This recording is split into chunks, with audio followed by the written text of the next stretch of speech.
What's up, guys? It's Brian with WaterScape. I want to show you a pond that we built pretty much when our company was started in 1999. Built it in like 2000, 2001. We finished it up.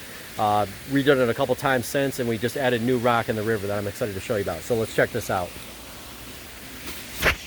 Nice big old pond using a grande skimmer and a couple Aquascape 7,500 gallon per hour pumps, pumping it up 200 feet of river. Built this little landing area as well to go down by it.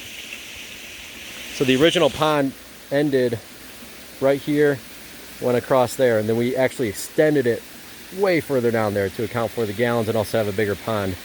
Deer from the woods like to come down here and drink out of the water. At one point there were catfish in here. Let's make this climb up the river and check out what 200 feet of river using pictured rock looks like. Down the bottom, over the bridge. Here we go.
For more information, hit that subscribe button or check out WaterScape.biz. Thanks a lot for watching.